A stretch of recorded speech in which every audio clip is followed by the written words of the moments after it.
welcome back to everyone. I hope you enjoyed the lunch. And here we are for the next panel. I want to give you an insight. While deciding the time of this panel, I didn't want this slot.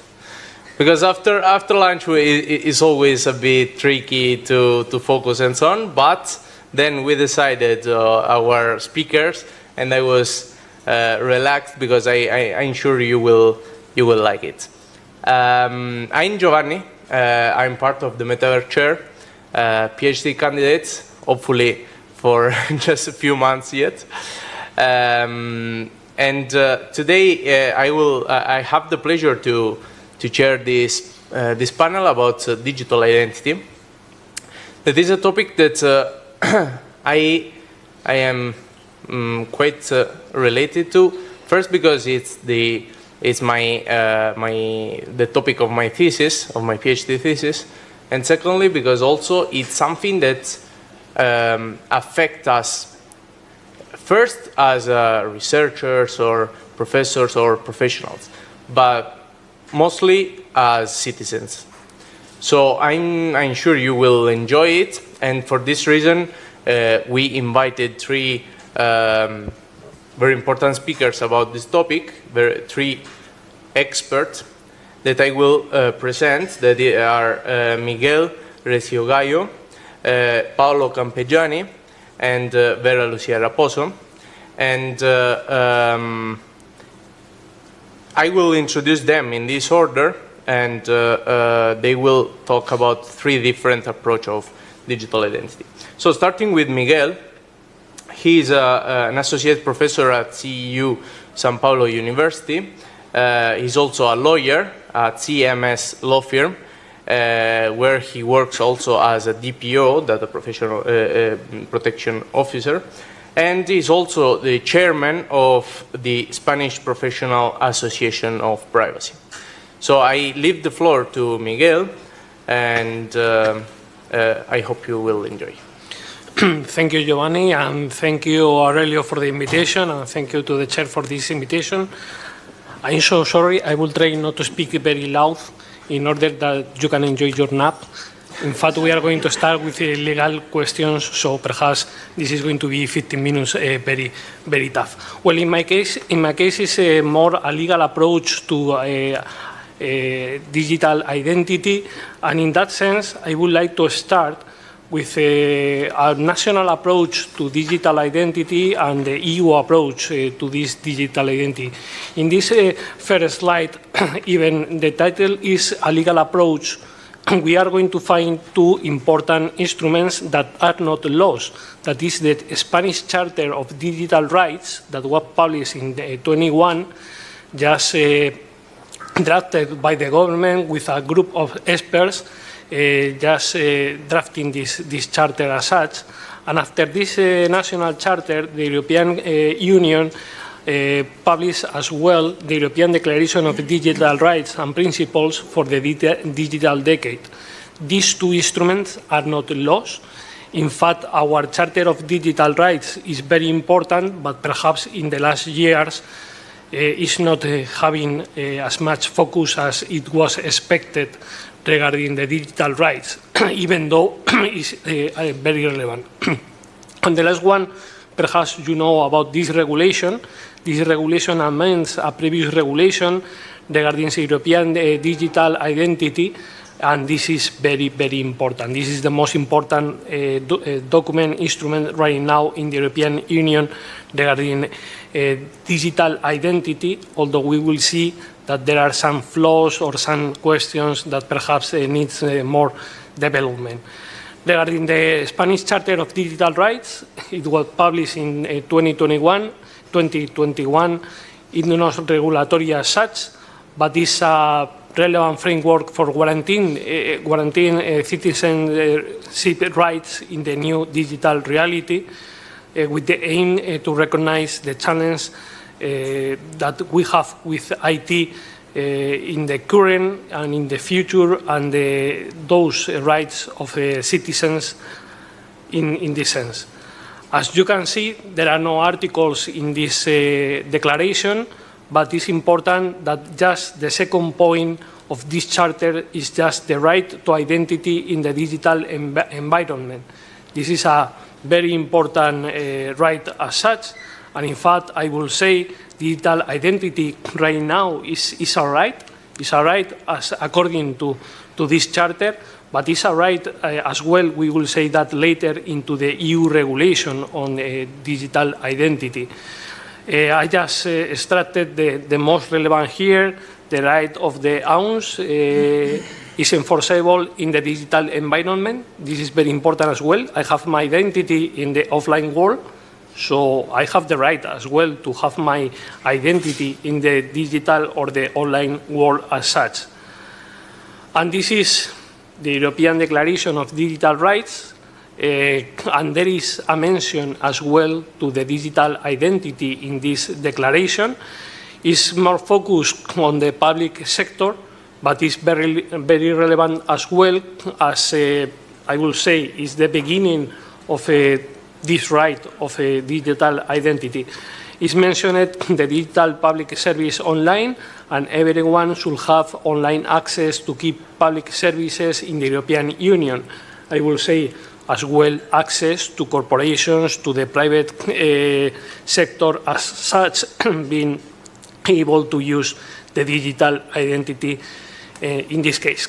And the most relevant document that we have right now in the European Union, and now this is EU law, this is this regulation amending the previous regulation regarding digital identity as such.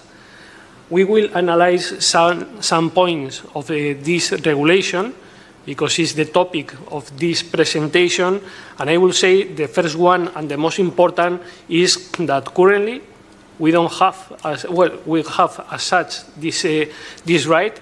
In fact, recital 5 of this regulation, as you can see, any citizen of the European Union, but as well any resident in the European Union, should have this right to digital identity under his or her sole control that enables him or her to exercise other rights in the digital environment and participate into the digital economy.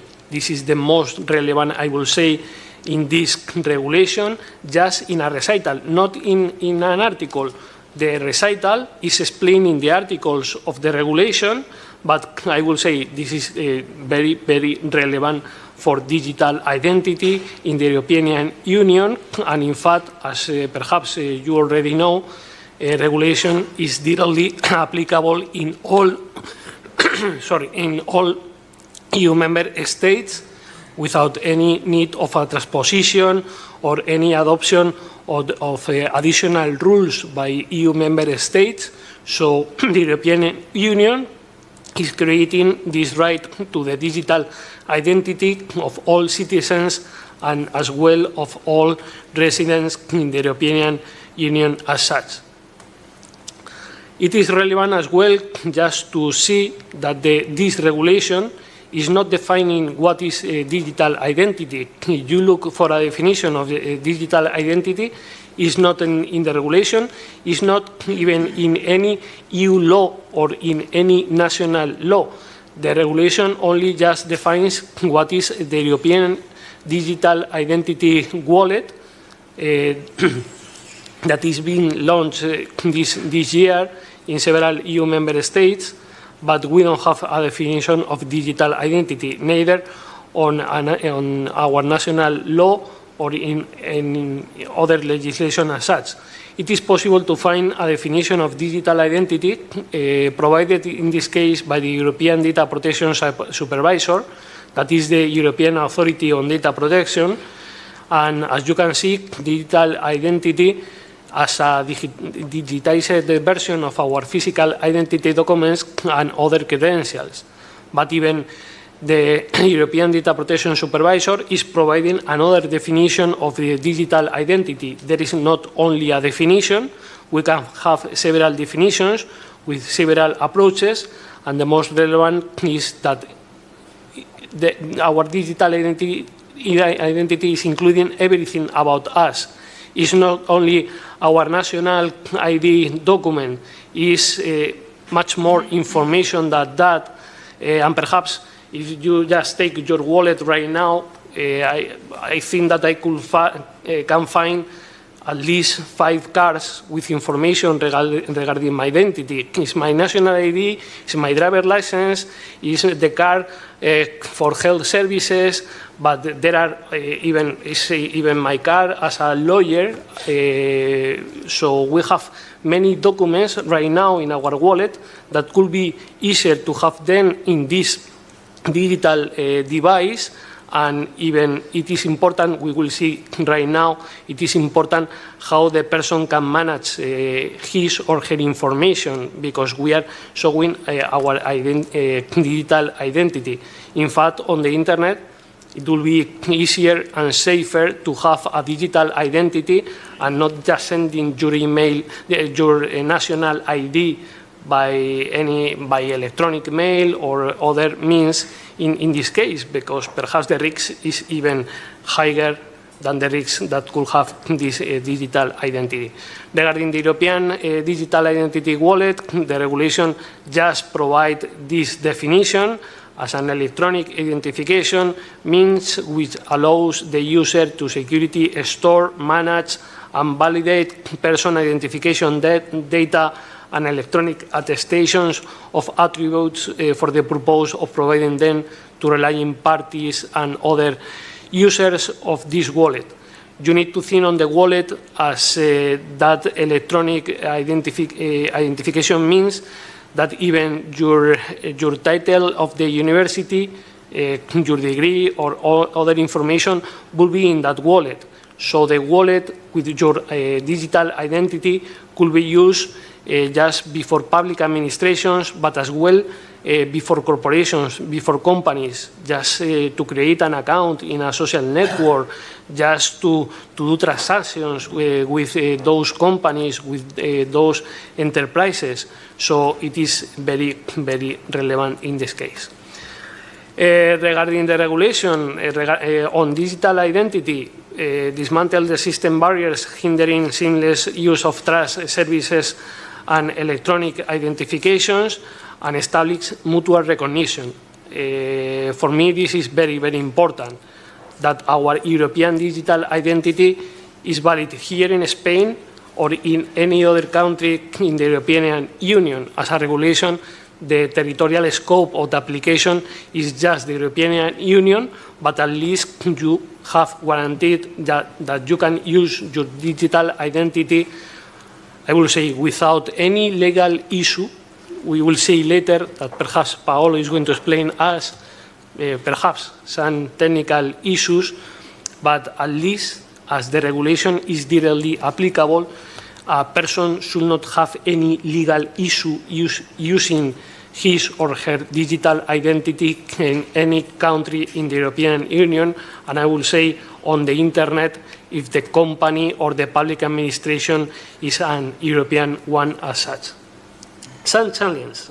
Here is the important issues from perhaps a legal perspective as well. Right now we have several or various digital identity models being developed by the European countries. It will be necessary to see in the future if this is an issue, more from a technical perspective than from a legal perspective, as I said before. One of the issues that was raised as well, it was unauthorized access to this digital identity wallet that could reveal more personal data.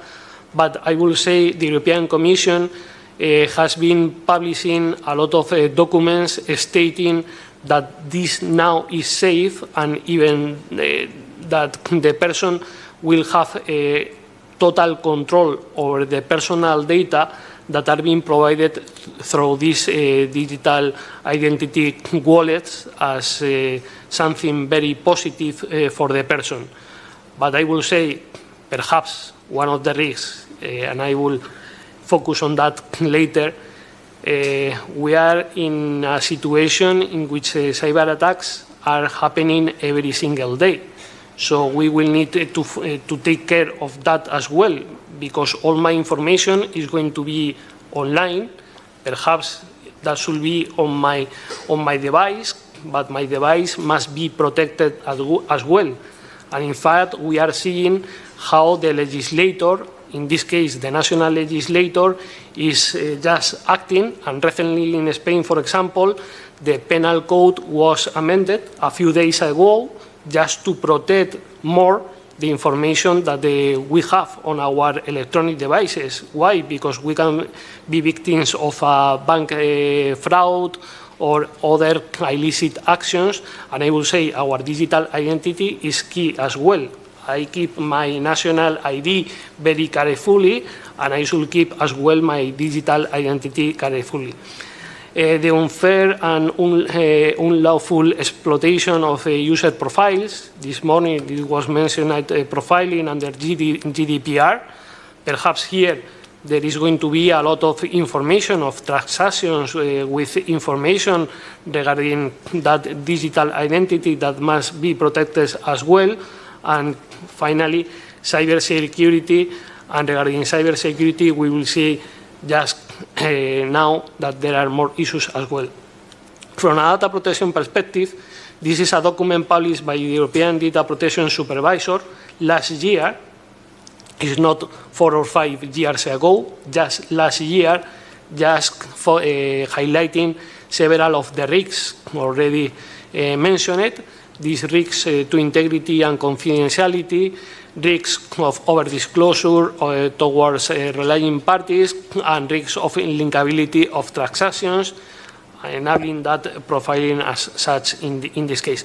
This same document that is available on the internet is providing as well several measures as mitigating measures just to ensure the protection of personal data, privacy, and ensure this fundamental right as such. And the last document that I would like to mention is this recent joint opinion of the European Data Protection Board and the European Data Protection Supervisor.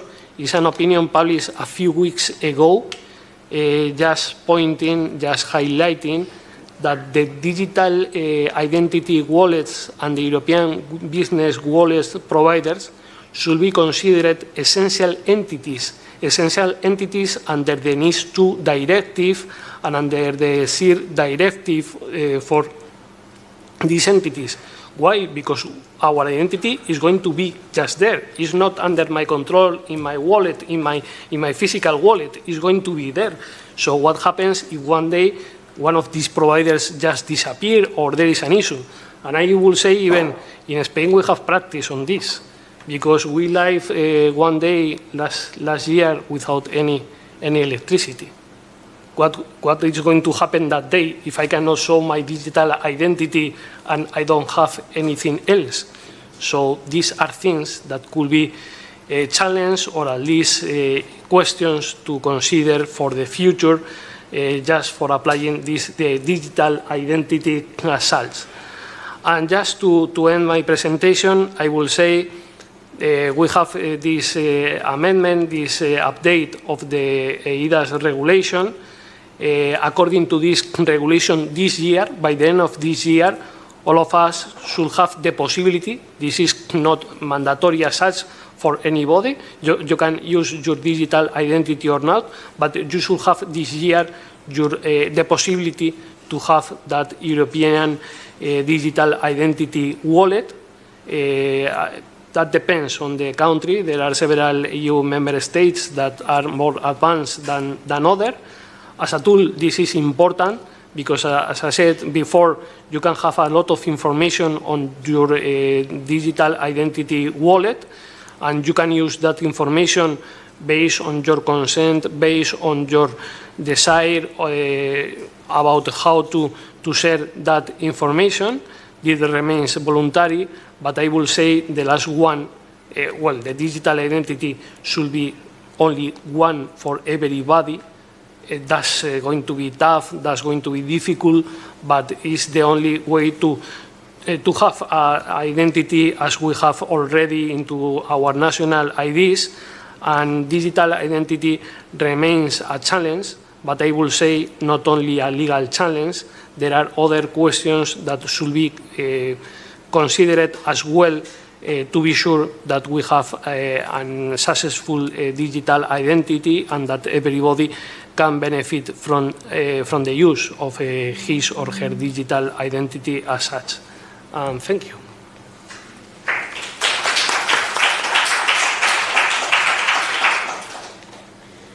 Thank you very much, Miguel. And yeah, from your last part of the presentation, I will take the opportunity to present also our next guest.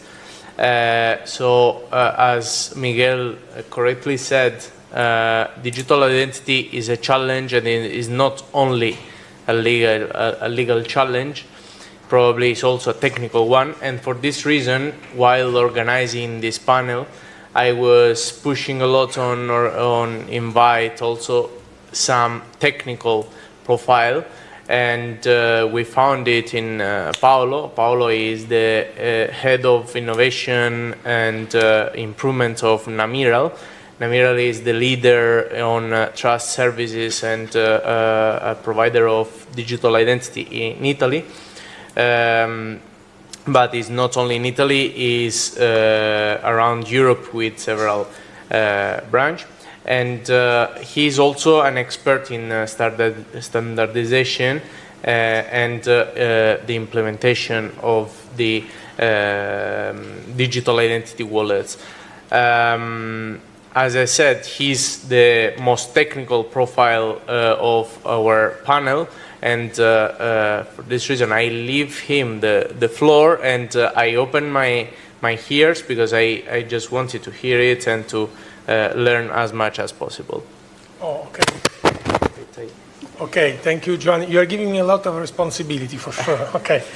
What I always say is that I work in my company for the last 11 years, so I have a very general understanding of digital identity. I'm not an expert. To become an expert, I need at least other 11 years. And I'm saying seriously, because as you see, digital identity, as Miguel said, it has not a legal definition, nor a technical definition. As an example, now I'm writing a standard in ISO, which is about the trust management framework for the centralized identity system based on blockchain. And I assure you, we have only operational, constructive definition of digital identity. Because when it comes to provide the definition of digital identity in ISO, there are many different views on that. And ISO was not particularly effective or capable to find an effective single definition, because digital identity relates to identity. And identity relates to your culture, your values, your way of seeing the life. One of the things that happens in my company is that when we have a very important market, we have a subsidiary, a branch in such country, with people from such country, because just to make an example, even when it comes to Italy and Spain, that for many aspects have very similar cultures, the way digital identity is seen in Spain is a bit or more, or not so bit more different than it is in Italy. So you need Spanish people understanding the cultural context. That's an important point. So just to tell you that consider this in this discussion. And what I want to do now is providing from a technical perspective, the legal one has been covered by Miguel, what is an European digital identity wallet and why this is important for any one of us, not only if you're dealing with Metaverse. And the second point, how generally speaking the wallet could be beneficial for Metaverse or virtual worlds. And then we also see a video that provides an integration that gives you an idea how these things are actually working. As I said, we have many offices around the world, and this happens because when you see that we have an office, it's because the market is important for us, and we need to understand the local approach to identity. As an example, we have a very strong presence in South America. That is a result of our initial development when we opened the offices in Spain, in Barcelona actually, then we moved to Peru and so on. What is important message here is that when it comes to manage identity, we have to consider all these different aspects. because otherwise we will end up developing products that are not of interest for our customers. This is an important point. Here, I don't want to enter in the detail of this, just see on the left some numbers. We have almost 8 billion documents that we store in long-term archiving. We make more than 2 billion signatures per year, and we have more than 40 million digital onboarding processes. It means that every year we have 40 million people that are getting a digital identity from us. That's the number. And everything of this has to work considering multiple jurisdictions, multiple cultural values, multiple standards. EIDAS today, it's EIDAS 2 actually, and has been essentially proposed by the Commission in 2021. The agreement was in 2023, has been published in 2024, and will enter in full effect for the European Digital Identity Wallet at the end of this year. So at the end of this year, every one of us will be in the possibility to get for free a European Digital Identity Wallet that will provide directly or indirectly by our state of residence. And this will be a game changer for many things, for sure. What I want to say here that is important is that this EIDAS 2 is 2 because there was an initial EIDAS regulation. The initial regulation was from 2014. And actually, even such initial regulation has been built over other foundations. That was the directive on signatures that was 1999, so 27 years ago. All over these 27 years of development, Europe has been able to conquest a world-class leadership in managing digital identity. What really happens, this might be is a news for some of you, is that when you are outside of Europe, people say, we want the same approach, the same technologies, products that you have developed in Europe. And this because we feel that the European approach to create digital identity has been very democratic, with the rights of the citizen, of the people at the center of it. This may be something that not everyone knows, because when it comes to digital technology, you think to the big tech in America, but the big tech for digital identity are in Europe. That's the message. And now you see that this wallet, to talk for some critical sectors, will be progressively adopted and enforced in use even when it comes to real money. In the sense that by the end of 2027, many private entities that are critical for one reason or the other, they have to use the wallet. They must allow you to use this wallet to be identified with them. And next year, when it comes to have a financial transaction, and you have to be under the Know Your Customer, the Anti-Money Laundering Regulations Directive, the wallet of similar technologies must be adopted in order to protect and certify the transaction. So this means that now we focus on the metaverse, but also in these very critical, important sectors, this is what is going to happen.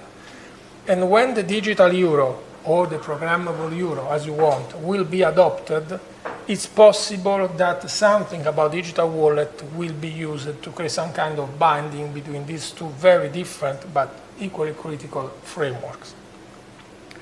So what is the EUDIV, the European Digital Identity Wallet, from a technical point of view? It contains some information. The first is the person identification data, the PID. This is the identity card, to put it simple. So imagine that you have your real identity card, and somehow you use it in Spain, you have the DNE, and you use such document to activate your wallet. And once your wallet is activated with this document, there is a binding between your legal identity, okay, from the digital identity, from the electronic identity card, and the wallet. It won't contain only this kind of information, because on the contrary, it contains what are called the qualified electronic attestation of attributes. This means that I could ask, as example, my university to provide me information about my diploma, or my company information that I'm working for them. But also, I could also have electronic attestation, not qualified, as an example, a ticket for a concert. all these information are bound to me and to my identity. So they are attributes somehow of my identity. And when I have all this information stored inside my wallet, this means that I could provide this information to anyone with whom I engaged in some kind of transaction. Imagine that I work for my company. This means that I have an income, and I provide this information to a bank because I want to ask him for a loan. Okay? This information provided by my company, because my company certifies that they pay me, are under my availability, because I have a copy of them inside my wallet, protected in a way that I cannot forge them, and I could use this information to say to my bank, yes, I make money, so you could give me some money as a loan. Under my control. This process is called presentation or selective disclosure. Selective disclosure is a privacy-friendly approach to provide this information, and it mimics what does not happen actually in the real world. Imagine that you have to enter in a place where they sell wine. They have to check that you are of age. Now, of course, every one of us is clearly of more than 18 years old, but it could happen that you have to check your age, and you provide your identity card. But in your identity card, it's not only your age, but also your name, surname, address, things that are not relevant in terms to allow you to enter into the wine shop. Okay? So with the selective disclosure, I provide only this information. I'm of age, or I live in Italy, or whatever combination you want. This is about user control and consent. So when I have this information about me, I decide to whom I'm show this information. This is different from what you see today when, as an example, you're using Facebook to make an authentication. When you authenticate through Facebook, Google, or LinkedIn, the system says, Facebook wants to provide this information about you, like your name, your profile pic, your email. But this information is stored inside Facebook. If my Facebook account closes, I no longer have access to this information. If I want to change this information, it's very difficult to do this because it's under Facebook acceptance. This is totally opposite as approach. This approach is somehow multi-device because I'm not forced to have a single device that is my wallet. So my wallet, as we say, is dematerialized. And this is a cross-border recognition. If I have this wallet in Italy and I'm now here in Spain and tomorrow I have to take a flight, I could decide to use this wallet to show my information about my identity card or my boarding pass. Or maybe the combination of these two information. That could simplify the process because you see, when you are at the gate, they have to check your boarding pass, the picture of your identity card, and see that you are the same person to whom the boarding pass belongs to.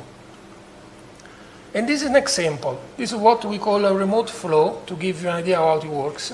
There is a bank. The bank, I'm contacting the bank because I want a loan.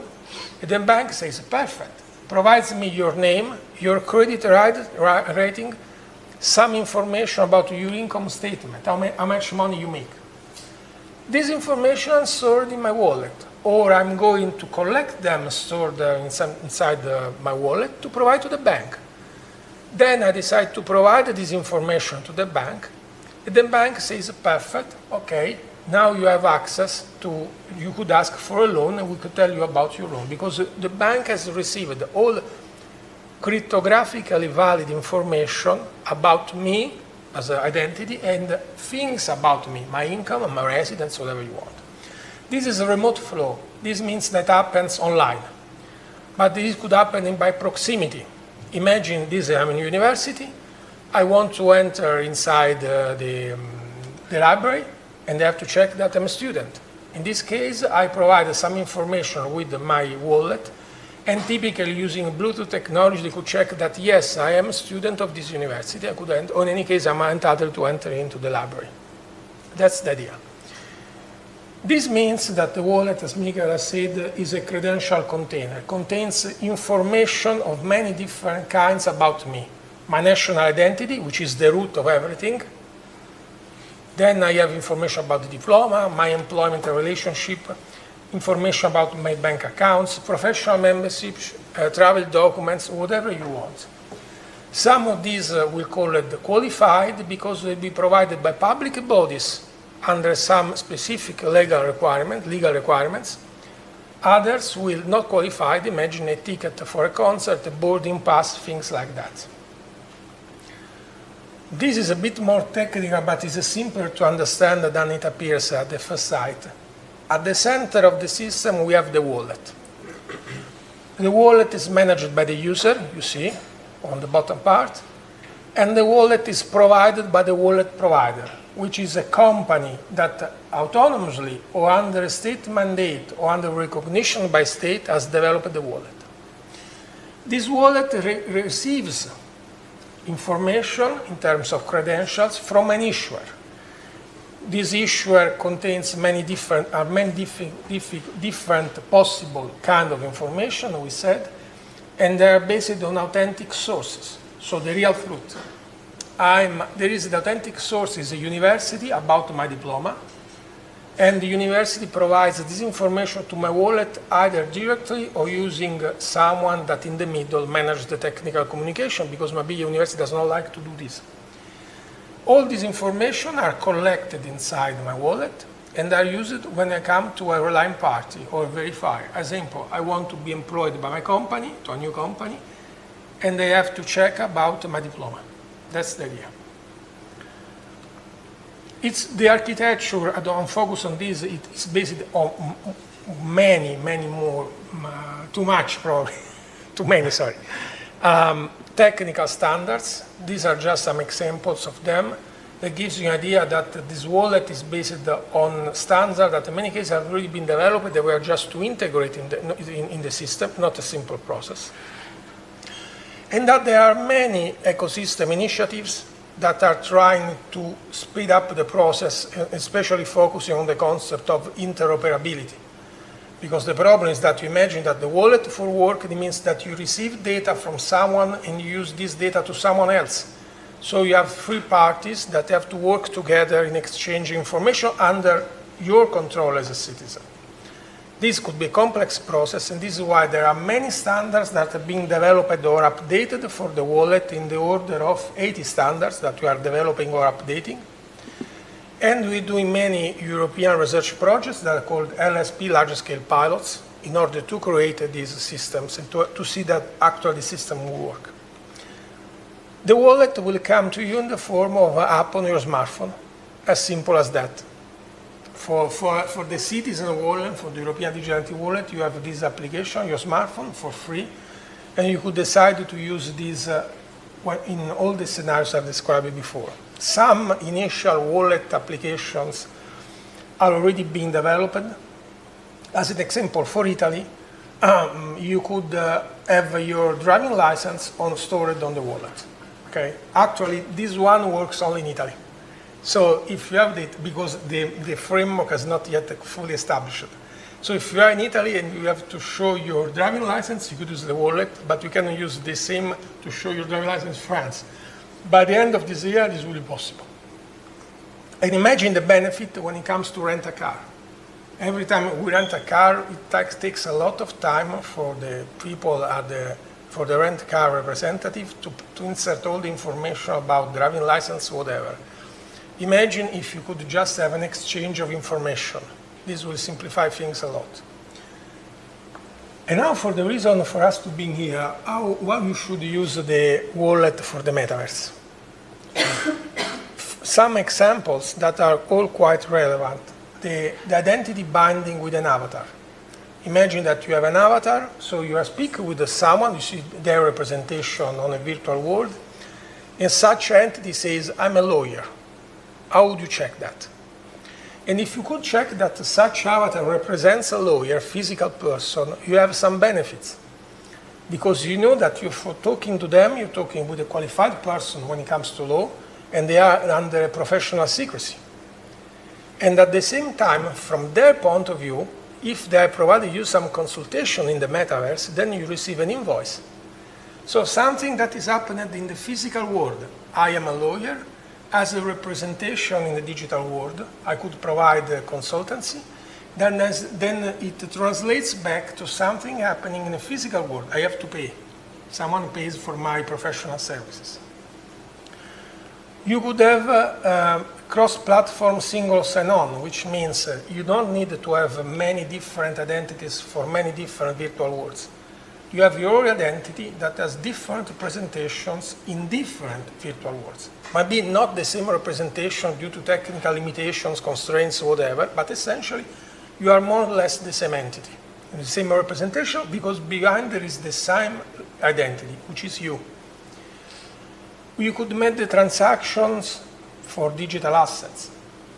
Imagine that maybe you own some cryptocurrency, NFTs, whatever. These are all based on cryptographic information. The wallet is capable of managing cryptographic information. So it's very simple to use it as a store for all this information that will remain with you. There is the other point about the possibility to verify your age, of course. Also, there is the possibility to work at different, lower here means level of assurance, means you could work at different security levels. And then everything that mimics what could happen in the real world, so virtual education, diplomas, healthcare, telemedicine. The benefit that you have using the digital wallet as your framework, digital identity framework for your virtual world, is that it is a technology available for free to all European citizens. So if your virtual world is connected to the wallet, every European citizen could join the system in their own responsibility, meaning that it's not that you use Facebook as an authenticator system, because otherwise, if Facebook closes the connection with you, you can no longer use Facebook to authenticate people on your metaverse, on your virtual world. So, just to tell you two things, then we have a short video. If you're curious to see, if you're curious to see the Namirial wallet, you could check this, and you have the possibility to start a session with the Namirial wallet, which is a demo that gives you an idea how to work the wallet in the future. And now we have a video, I guess so. Yes, if you start it, Giovanni, it's perfect. That shows you how I try to describe this, how an integration that we have developed. This integration is for the central end. And the reason for us for use the central end was just because it was an open system that allows us to develop some integration.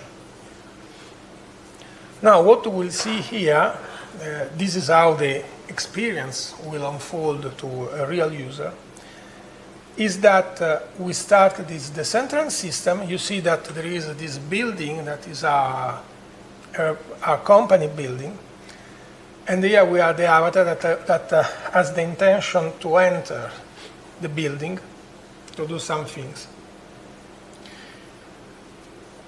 Now we see what happens, because once she has entered the system, there is this avatar, of a synthetic avatar. She could ask some information. Of course, it's not relevant to the kind of information. This is not the focus of what you want to do. It says, okay, if you want to authenticate, because you want to enter the private part, not the public part of the building, go to the elevator. She arrives at the elevator, which you see is red. The turnstile is red. Now what happens is we have this authentication. This ID hub is our interface to the wallet. What happens is that now the person that is making the demo is focusing the camera on the QR code. The wallet starts an interaction and says, okay, I am this name, and I'm authorized to enter this place. Once this is happened, you see now that the turnstile in front of the elevator, now we are going back to the central end, turns green. And this is a feature of the central end. It's not just a color coding convention. So now I'm inside in the private part of the building, and I could decide what I want to do. Specifically now I'm going to one floor, which is a bar. We call it a bar. Now you see the bar is a bit deserted because there are no other avatars, but generally speaking you could meet other colleagues here. That's the idea. And essentially there is another synthetic avatar I could talk to if I have the need to do anything. Of course our interest is not in developing a real immersive platform, because we have another focus. This was just to give you an idea that you could do this, of course. we left this to other people. Now the other interesting part is that now we go to another floor where we could access a specific service. This service is electronic voting that we have developed outside of this, but is connected to this. The idea is that now, considering that my identity, the system discovers that I could vote because I'm a voter for a specific election. I enter one of these poll boxes. This, of course, the question is not particularly relevant. We don't care about this again. But I could answer this question. And you see I provide an OTP because I receive a confirmation on my smartphone that I have to insert here. Because this specific question was for me because I have a specific identity. And my identity describes me as someone that has to vote in a specific electoral process for specific questions. So not only we have integrated in terms of authenticate, so enter the elevator, but we have access to specific services that they appear to us in a specific way based on our identity. Of course, this is just a demo that we are developing in an Italian research project that is called Metafora. Originally, my original proposal was to call it Meta, then we discovered that there is another Meta in the same days, so we have some problem. So we say Metaphora and we solve the problem, okay? But is clearly generalizable to any virtual worlds. And it shows you the benefit. And what is important is that, of course, the connector in the virtual world has to change, but the wallet remains the same. This is the real benefit. And this means that the same identity in another virtual world could be used in the same way. And it remains under the control of the citizen, because you see, when you ask to make the authentication, it's on the wallet. So if you don't want to authenticate, you don't authenticate. If you don't to provide all the information, you don't provide all the information. So your data, your wallet, your control in the wallet use a lot of possessive adjectives. So that's the idea, including this one. Oh, this is on my side, just to give you an idea how the system works, and just to send this very strong message to you, that in Europe we have developed these very strong layers and foundations for digital identity that could be very effective when it comes to integrate them for a metaverse experience that remains sound, safe, privacy aware. That's the strong message. Thank you.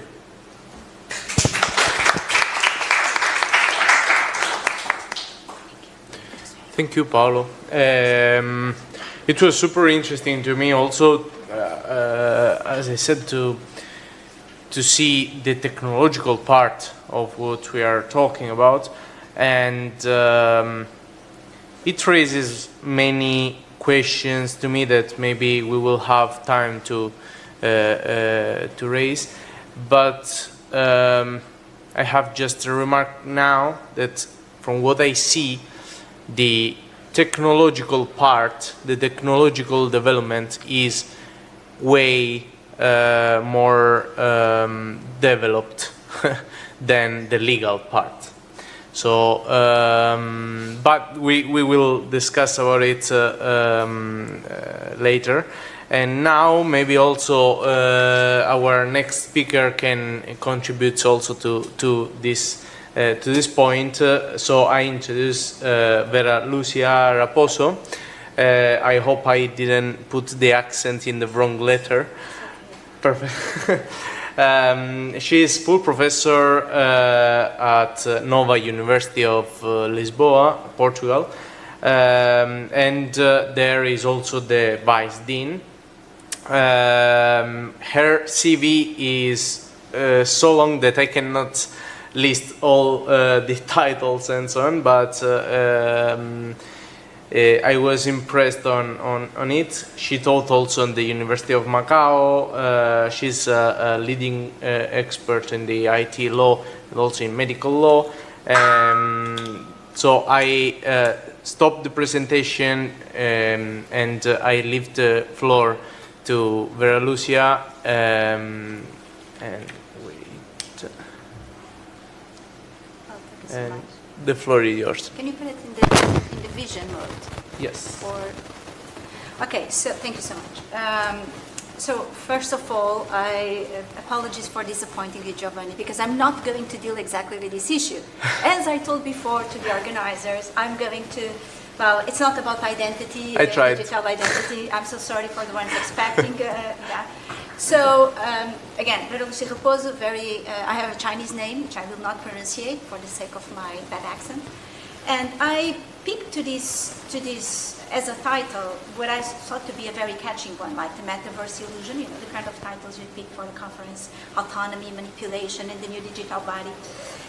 It's not as sexy as that. Actually, I'm going basically to talk about prospective threats that new technologies, when combined with the Metaverse, operating within the Metaverse technology can bring to the human person. And, well, if you want also to identity, but not so much focus on identity. And we all know that the Metaverse, the per se, is in itself a threat to the humans, fundamental rights, the rule of law, blah, blah, blah. I will not dive into that because this has been widely discussed even in this conference in past years.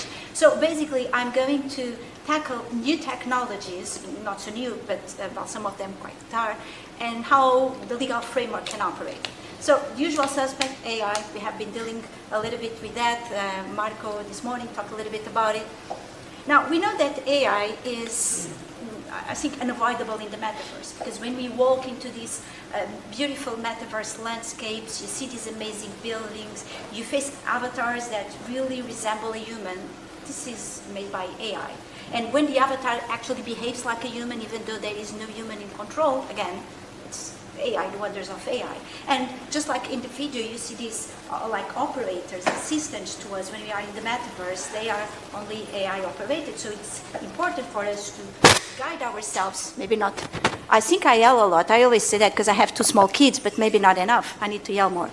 So all this guidance you have in the Metaverse, and even to protect our rights, especially personal data, because many cybersecurity measures nowadays, they are AI-based. So bottom line, it's very useful in the Metaverse. But, as in every story, there is a catch. And I think that AI can be used for some negative outcomes, starting with manipulation. This is not new. I think that every time you open a newspaper, you are, I don't know, watching TV, watching a movie, yeah, there are so many of these target advertisers that aim to manipulate us. Basically, all these brands, sometimes they are hidden in a movie scene. They are manipulating you because they want you to spend money in their products. So this is not new, this kind of manipulation. The thing is that within the Metaverse, manipulation isn't or cannot be or may not be only in the content, but also in the technology itself, because it's very immersive. Basically, AI can take manipulation to an all new level. Now, again, we were talking this morning about the AI Act, and even though the AI in itself does not address immersive technologies de per se, with that name, there are some norms that apply. In the case of manipulative AI, I call your attention to Article 5. So Article 5, I'm sure you know it, it's the one that lists forbidden AI systems. And starting, the inaugural norms address manipulative AI. So basically, we are talking about techniques that are subliminal techniques and bypass our consciousness, and in such a way that they lead us to adopt behaviors that we would not have taken if not for the AI manipulation. Behaviors that can carry harm either to me or to others. And when I say can carry, the norm does not demand effective harm, only potential harm is enough. So this is the main idea underneath Article 5.1a and b. With b, there is a twist, because here the target audience of this manipulation will be people characterized by special vulnerabilities, either because of their age or mental discapacity. So let me give you an example of pure manipulation, as in 5.1a. We all know that casinos, gambling in itself can be quite addictive, even in real life. I know I come from the gambling land in itself. And if you have these gambling apps, well, I'm not a gambler myself, the house always wins, but I've heard that when you are there, you simply cannot leave. I mean, there is something, the hope that I will recover my money. Now, all of this is addictive, but if you are in the metaverse, in this kind of immersive environment, and using manipulative AI, it can be the sounds, the music, the fact as the environment at any given moment just adapts to what is perceived to be your mood, whatever that is perceived, of course, they don't really read your thoughts with AI. And so, there is a possibility of continuous adaptation and getting into your mind that you don't have, not even in real casinos. So this will be that kind of manipulation. When it comes to 5.1b, so let's take the case of children. For the ones of you that have kids, you know, sometimes even my kids, they are there and in their room, in Roblox or whatever what's the other name? I don't remember. Well, all these games they play online, and parents sometimes think that they are very safe, which of course is totally misleading. We all know that these platforms are full of very nasty humans. But besides the nasty humans, there is also nasty ways of AI to manipulate the child and to encourage, to boost the child, which obviously is much more emotionally sensible to this kind of inputs, to do things that can be tremendously dangerous. Because we all know at that age how kids, for instance, they want to be cool. They want to be the cool kid. So you can imagine AI being extremely persuasive, again, adapting the tone, adapting the conversation to the answers of the child, all real time, and saying to the kid, so you know what will be really cool is if you injured yourself or if you injure your little brother. So it's this kind of manipulative AI that will be banned.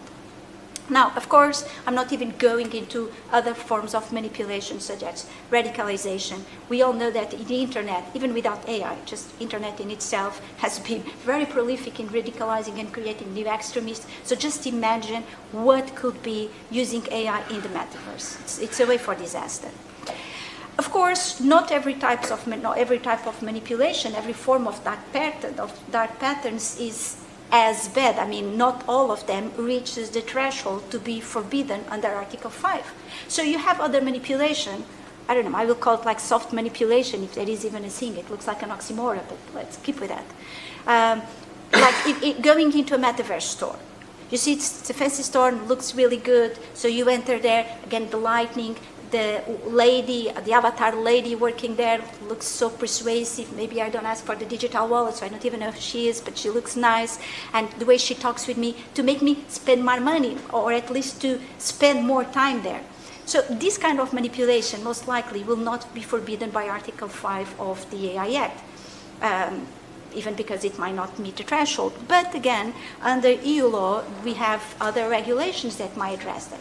The Digital Services Act and the Digital Markets Act. So the Digital Services Act also bans dark patterns that nudge users to act accordingly with ads and all this kind of advertising. And then we have other prohibitions, such as using sensitive data for target advertising or do target advertising in children, all these kinds of manipulation. And very important, transparency obligations, information obligations. Who put the ad there? Who is paying for it? Why was I selected in the metaverse to see that particular ad? Which criteria was used? So this is important. And also the DMA, in a way, obviously it does not go that deep. There is only obligations to gatekeepers, but also it's worth mentioning. Now, let me jump to another technology, haptic technology. So I got totally engaged when I was studying that. Haptic technology.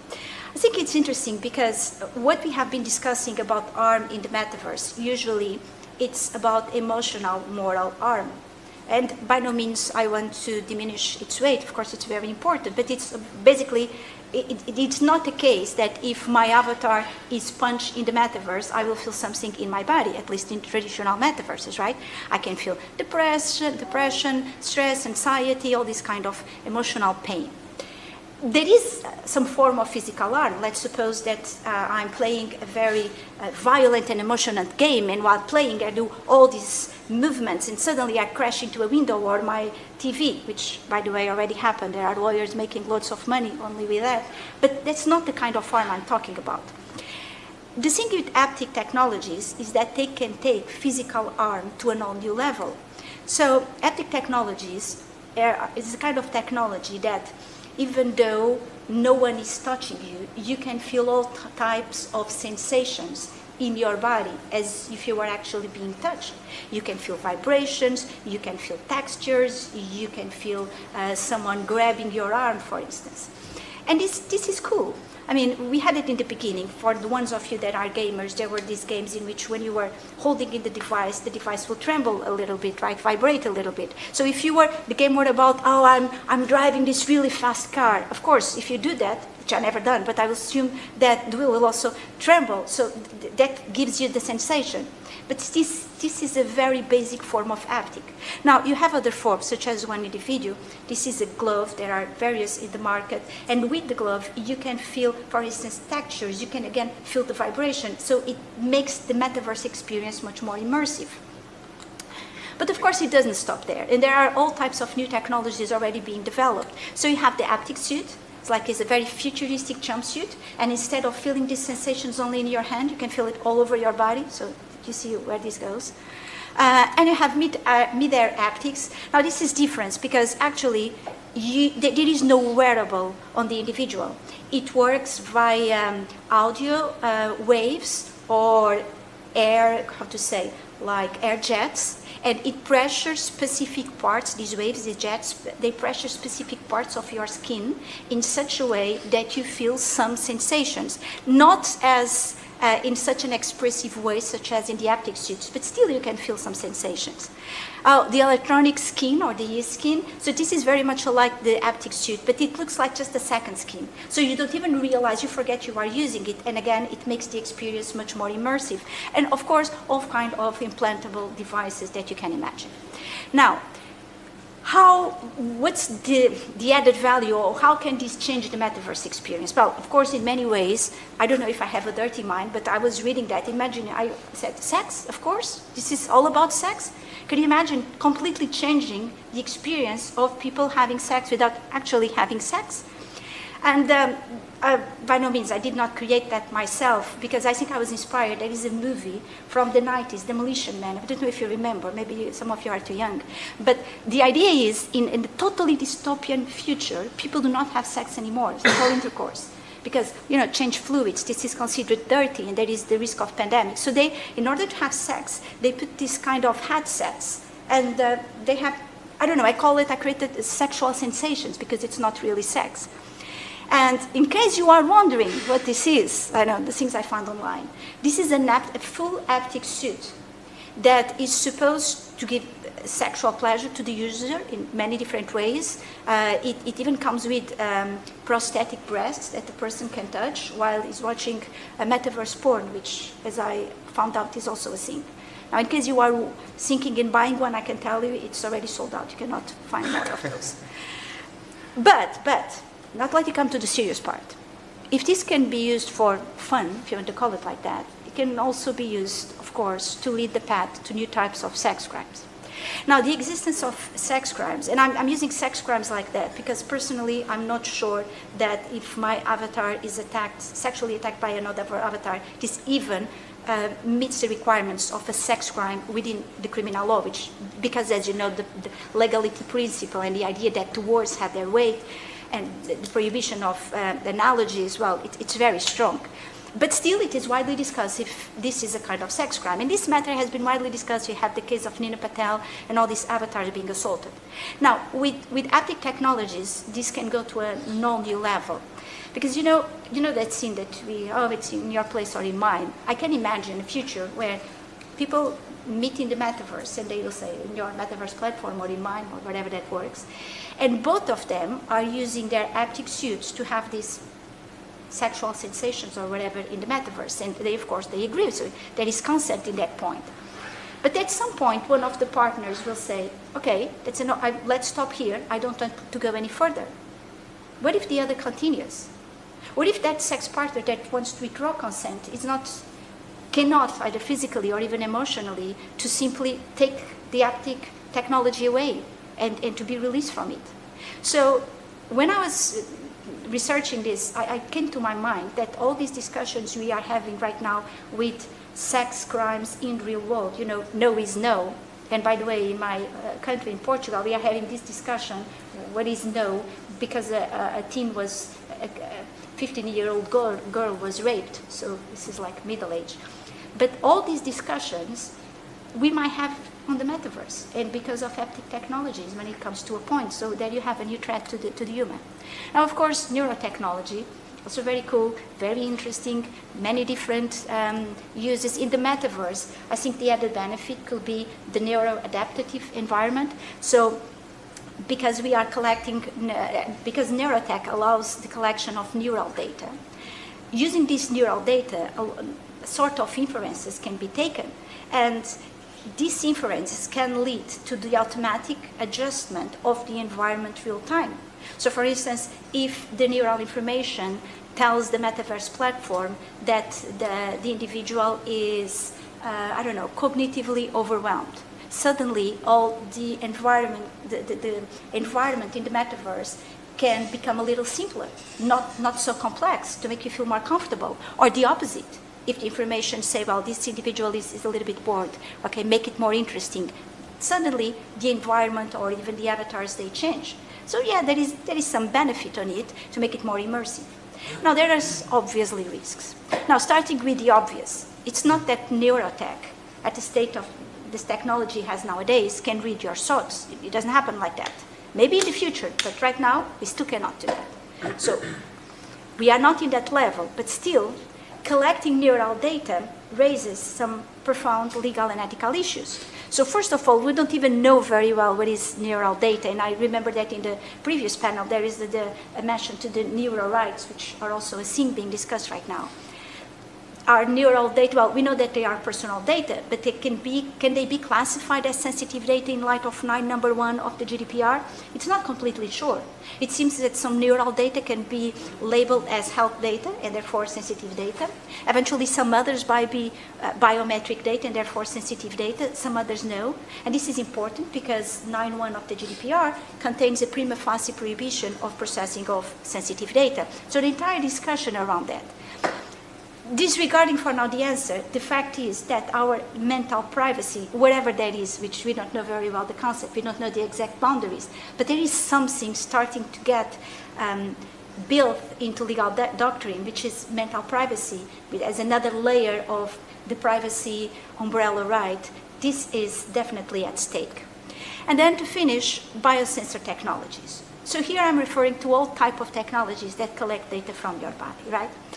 Now, they can be very useful, let's say, for healthcare delivery and even in work environments. But what I want to focus here is the use of these biosensor technologies, which, by the way, many of them can be the very same ones that are also haptic technologies. So you can have an haptic suit that at the same time is a biosensor. Combining that with neurotech, what you can have and what you will have is the massive collection of personal data, and not a single personal data. You might even have sensitive data into there.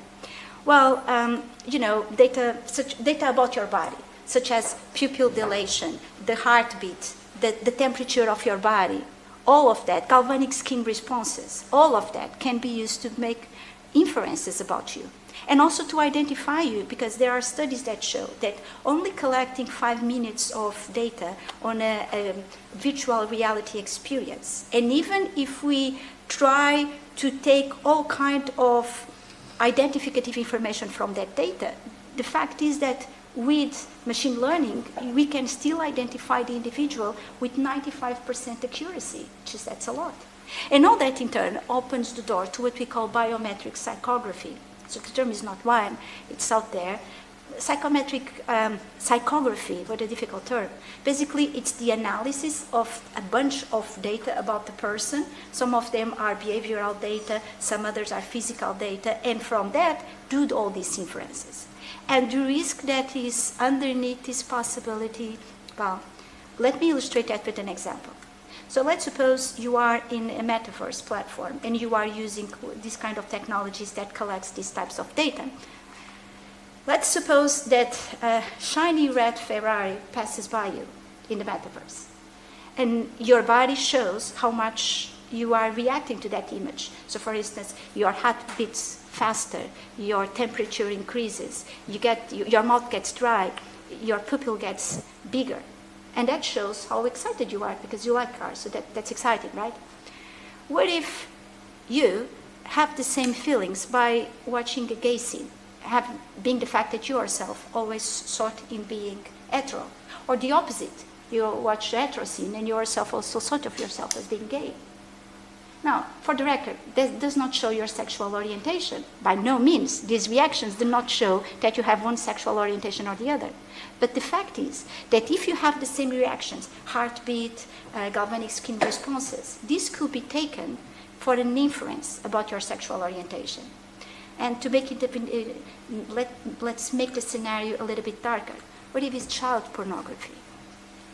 What if suddenly you get into this room where is this child pornography, it's like the metaverse dark web, and your body shows these responses? Now, again, for the record, this doesn't show you are a pedophile. These are physiological responses. However, can you imagine the kind of inferences that can be made about yourself? So what I'm saying is that the level of profiling and categorization that this can lead to the human, it's of course something that we need to address.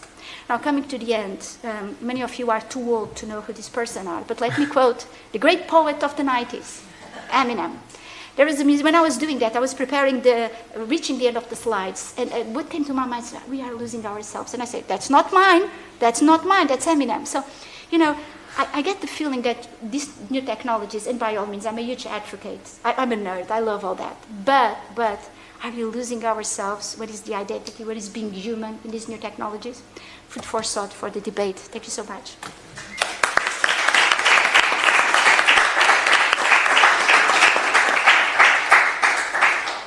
Thank you so much, Vera, Paolo, and Miguel. I think your speech also reached the goal that a conference should have, that is to open the mind of who is listening, and for sure it did with me. So I have some question to raise, but first I would like to give the floor to you if someone has some question to raise to our panelists. If not, I will. Yeah, please. You have the. Yes, thank you. Yes, I think it's a question for Paolo, but it's based partly on what Miguel has been talking about. So one of the risks that he pointed out, based also on what the EDPS mentioned, is a risk to potential over-disclosure. So I would sort of interpret that in the sense of being pushed towards, because it's all in the wallet, being pushed towards disclosing more than might actually be necessary. For instance, to access an online platform or a virtual, world or the metaverse.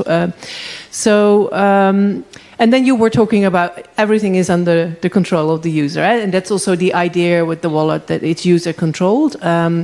How do you see this potential, and you can also both answer, of course, how do you see this potential tension between the principle of user control, which is, supposed to be served by the wallet, and then, how it might be used in practice for other reasons? So how do you see the risk? Can you reassure me? No, I cannot. No, seriously, no, very good question. Thanks for this.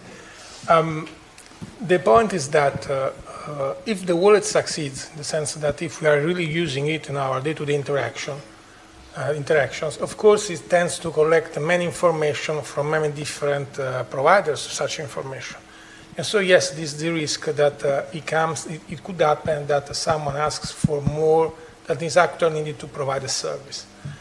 I could make a similar, something that has happened in Italy recently, because Poste Italiane has been fined for 14 million euros because they have this home banking application. The home banking application is under the PS2 directive. The PS2 directive says that you have to check that your application is running in a system that has not been compromised or jailbreak. Okay? So such application extracts the list of all applications running on users' smartphone and sends this information to Poste for their analysis.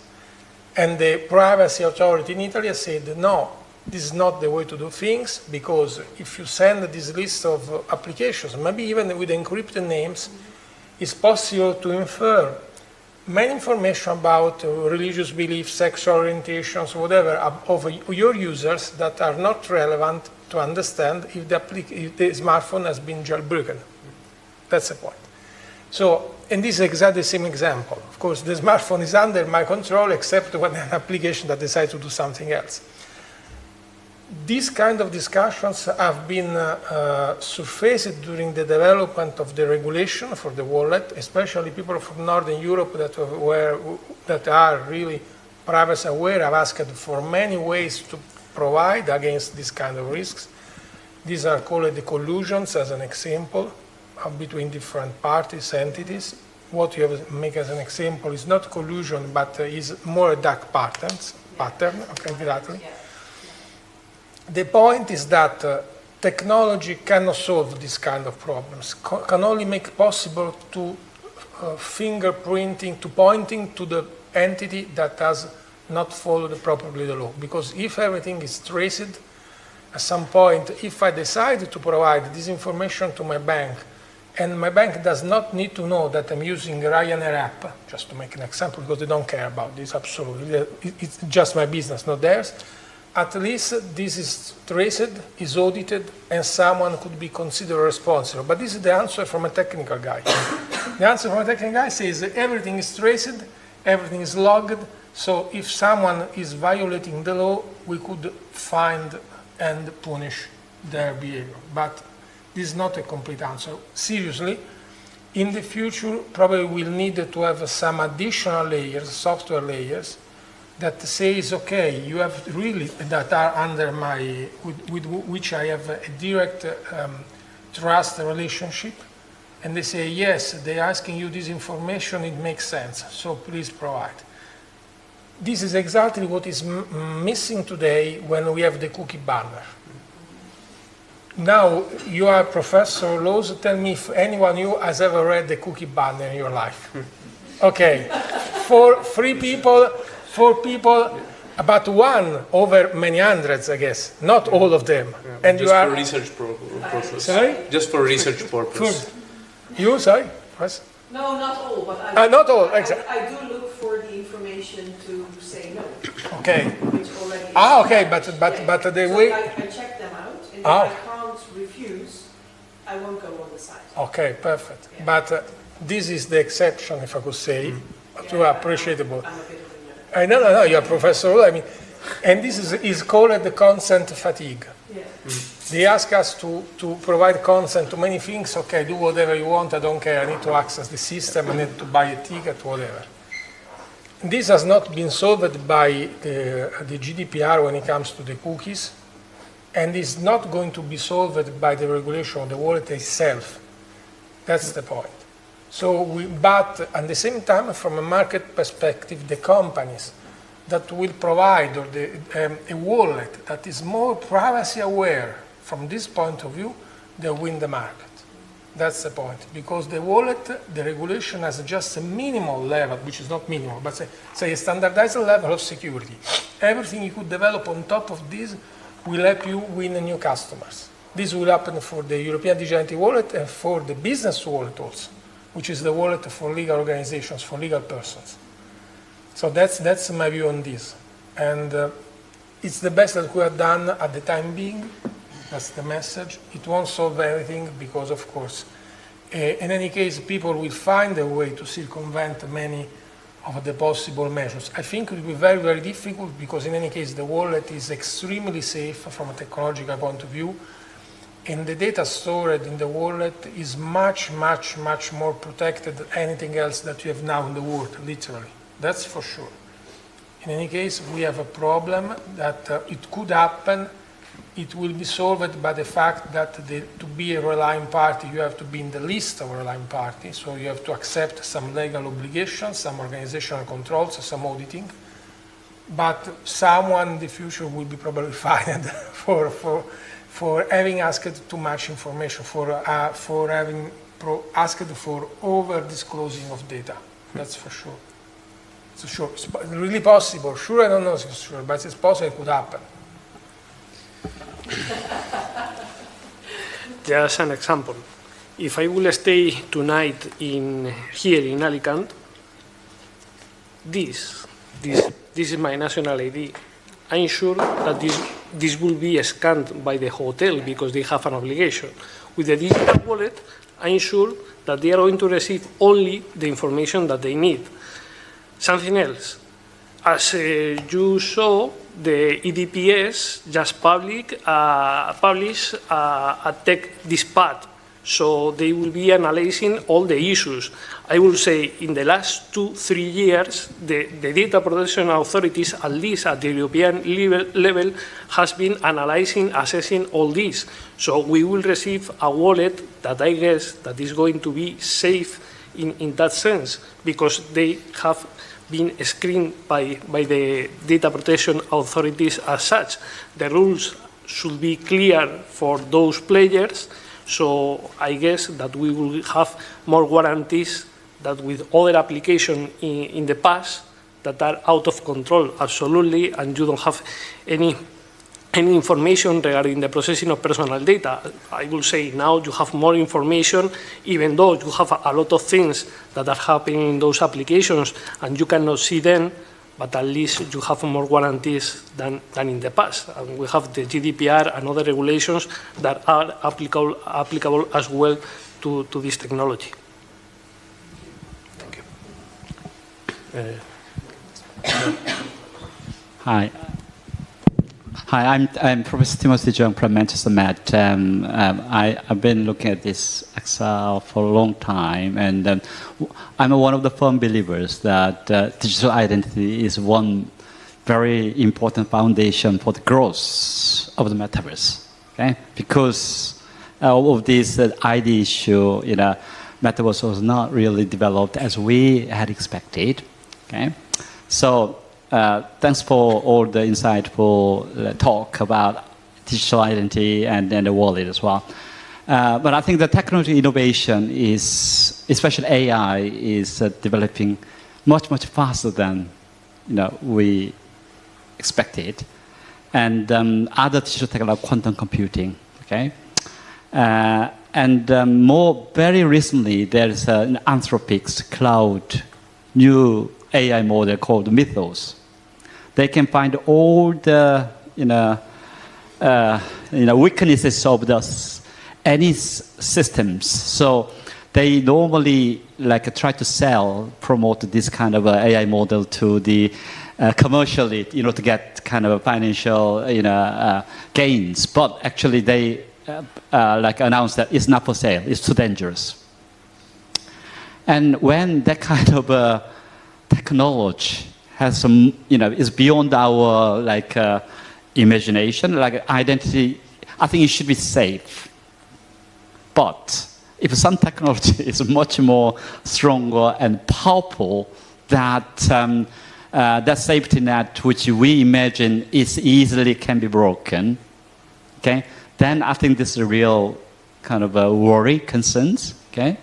So this kind of technology innovation will be happening all the time. But I think, especially this recent one, is really worried for all the cybersecurity company and software company. They're really concerned about the future of their business. So, what do you think of that kind of this technology impact on the, digital identity and wallet, all this area?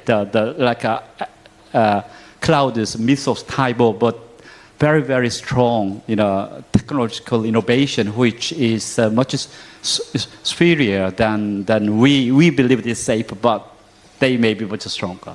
Okay, so yeah, this is it. So I want to get some a view about this kind of influence of the much stronger technological innovations. Okay, I would say that this panel is feared to provide any answer to this. So, okay, no, seriously. What I could say, there's not only artificial intelligence as one of the main risks, opportunities in the future. The other, as you probably said, if I got it right, is quantum computing, that has the benefit to destroy all the cryptographic foundations that we have in our society, and this could provide us some funny results from some points of view or tragic for another. And the point is, we cannot avoid both of these, because it's not that if we stop developing quantum computers, we, the good guys, even the bad guys will stop developing it. And the same applies to artificial intelligence, because yes, now Mythos seems to be in a league of its own, that's for sure, but how could we say that there is not a similar or even superior technology developed by some state-level actors that are keeping this from themselves? Cryptographic differential analysis has been developed by NSA in the 72. It has been discovered by cryptographers, experts in 92, 20 years later, just to give you an idea. So this is one point. What I think personally, but of course I'm a bit a maniac on this point of view, is that it could help a lot regarding artificial intelligence if we somehow keep their actions accountable to the entities, organizations that have deployed them in any context. This is an important point for the same reasons that if I'm driving a car, the car does not respond to my command and there is an accident, we cannot say that no one is responsible for this. The manufacturer has a part of responsibility, that's for sure. It's a practical principle at the end of the day. We have to do something similar to artificial intelligence, which means maybe that we slow down the development because we have to focus on safeguards. Okay, let's focus on safeguards. We have not in a rush against time because we have to develop artificial general intelligence by tomorrow. We could wait 3 years more and in the meantime provide some kind of safeguards. That's a general approach, I would say. It could make sense. Because an example for Claude Mythos, yes, now it's under control. It reminds me The Hunt for Red October, the movie. When Sean Connery decides to defect because it has the command of such powerful submarine that cannot be detected by American surveillance sonars. And one American admiral says this thing has been geared to generate a third world war. The third world war, exactly. So somehow this is Mythos, same level of risk. They say yes, it's under control, but yes, they are developed the autonomous contractor has been breached. And so, through the contractor's access, someone has been capable of using Mythos. So that's the problem. And it's very difficult, with all respect, with Anthropic, that we could imagine that we could give a single company the responsibility to avoid that our world collapses. That's the point. So we cannot escape this, but it makes sense to provide some strong regulations. And this is something that many owners, CEOs of generative AI companies like Altman, like Amodei, say they want to have. So it's one of very few cases in the history of humanity when the manufacturers, the providers of technology, they ask to be regulated. That's the point. So I don't know if this is a marketing stunt, okay? It's possible. But in any case, I think we could take the occasion. That's the point. Because it's possible that we won't have this in the future. That's my personal view in this matter. Because there is a significant risk with Mythos. That's for sure. And with similar technologies that are now being developed and under maybe closed doors. Let me add something, because I was actually going to say that I think this is a marketing move. Because on the one hand, this big tech, they say we want to be regulated, but on the other hand, they ally with the Trump administration to come to the EU and say you are going too far, this cannot be because this is destroying innovation. So, I mean, it's complicated. But just about the question of should we do it and how can we cope with that? There is an old mantra every time we talk about new technologies, not necessarily digital, is just because it's technologically possible does not mean we should do it. We have been discussing that with cloning back in the days, gene editing, right?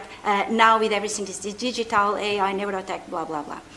But the fact is, we have done it. We pose the question. It seems purely rhetoric, but still we do it. I think it's our human nature. We always want, simply cannot resist the temptation of going one step further. Now, the thing for the law is that the time of the law is different than the time of technology. Because in technology, it doesn't run, it flies. What is true tomorrow, what is true today will not be true tomorrow. Whereas for us in the law, we need to think and rethink and debate and approve a law, and in particular when it comes from the EU, it takes ages, and there are many lobbies and many interests to have in consideration. So it's not black and white, there are many gray areas. The case of the AI Act is paradigmatic because the AI Act was already under discussion. Suddenly, ChatGPT comes and, oops, let's create this new category called GPAI and let's put it here in the AI Act a little bit clumsy because it's not within the original risk-based approach. And in fact, again, as was mentioned in the panel in the morning, the AI Act is not a closed law. It's in movement. It's a living being, so to say. And it's still, we are discussing the notifier apps, and the Commission has power to adjust some measures. There are many possibilities. But I have the feeling as a lawyer that we always arrive too late, because again, we are living in different time zones from technology. Yeah, and that's actually what I was saying. We have another question. Yeah, sorry, Giovanni. The coffee is waiting for us right outside, but I cannot resist to make a question, a comment. They are both related, and probably they are a little bit naive. But again, this forum needs to share ideas and to discuss things. So. The first comment is about, actually it's related with the title of the panel. It talks about a single digital identity. Therefore, the answer is, the question is, or not the question, I mean, I need a confirmation in the sense that when we are talking about a digital identity in the eIDAS regulation, we are talking about a digital identity that I can use to identify myself with public administration and with private entities, in particular to digital platform. If that is so, I would like to have confirmation on how it is regulated, because I still don't have that confirmation. I have heard, but still I have my doubts about it, which would be fantastic. Because if I understood it correctly, it means that I don't need passwords and user accounts anymore. Is this correct? If that is so, it's fantastic. And it is probably the beginning of what Matthew Ball called the metaverse, saying that it was interoperable, meaning that I would be able to go from one digital world to the other. There are problems with interoperability, correct. But that's the second stage, let's say. So I need confirmation about that. And the second is that we are talking about a right of digital identity. Well, let me tell you something. We have in this project, we've been working in a white paper about the metaverse. Well, let's see, a white paper on the how do you call it? The application, the digital rights in the metaverse. And there were 14 chapters, and one of the main conclusions was that one of the main problems for the regulation of the metaverse is anonymity. Okay? So my question is, why are we talking about a right of digital identity and not about an obligation of digital identity? That would solve a lot of problems. For instance, Simone has mentioned the need to adopt precautionary legislation and other measures. But in order to do that, you need to know whether the person that is accessing a website or a digital world is a minor. And that possibility would be given to you by a digital wallet where the person is perfectly identified. I know that it's an utopia these days, and I guess that the digital platform would be against it. But in my opinion, it will solve a lot of the problems that nowadays exist. This is, well, I would like to know your opinion about this second comment, and hopefully we can go for coffee after half an hour. I think I don't have the solution, but I will say if we have a right, the public administrations and the private entities will have an obligation. And I will say that solves a lot of issues because I don't have to send anymore a copy of my scanned national ID to a company to identify myself for them to comply with know your client obligations and other regulations in this case. I will say that will be important. Anonymity for me is the key question on the internet. Do we have any anonymity or they just created the internet with the need to process personal data, the IP address, and all other information. So perhaps what we need is just, I will say, just to make that the Charter of Digital Rights is more than just a charter. And for example, even though it's not the best example, laws in Spain, as the Organic Law 3/2018, just incorporating some digital rights, should be even developed in order to ensure that as I have the right to go now to outside and use again my national ID, I can go to a web page, a website, and just to say, hey, I have a wallet with this information, and that's all that you need for this purpose.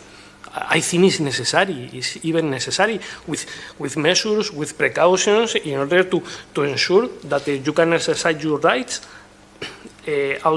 offline or online. But I will say, yes, I agree, but we need to work more on that address.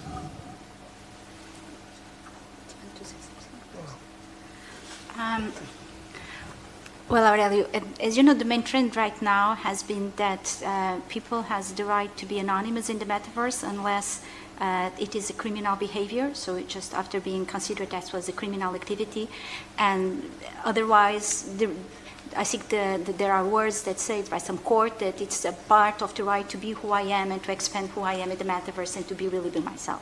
So that doesn't apply to legal persons, but apply to natural persons. But I totally see what you are saying, and I think what could work eventually, even using some of the things that were said by Marco in the sense that I just shared the information that is relevant to a particular situation. And remember, for instance, Article 50, again, of the AI Act, I'm sorry, it's I love the AI Act, that, for instance, imposes the obligation to disclose that a chatbot, is AI, not human, right. Or this is AI generated, not human generated. You could have in the metaverse some kind of way, some mark, some sign to identify that this is a child. Or in the opposite, it might be important to know it is an adult, because imagine that this is a situation in which you only want children interacting with other children. You want to spot out the adult, because usually when an adult in a place like that, it's not good for good reasons. So not necessarily to disclose the identity, but only what is the important information, right? And then we will have to say, what is the threshold, 16, 18? That could eventually work. I had some question, maybe 10 or 11. But since we have some coffee out and Aurelio will kill me if I ask something, I will ask them during the coffee, and I invite you all to join the courtyard. But first I want to really thank our guests for this talk that has inspired me in some point, and I hope you enjoyed. So we have coffee, but don't leave, because then we have another panel. Thank you.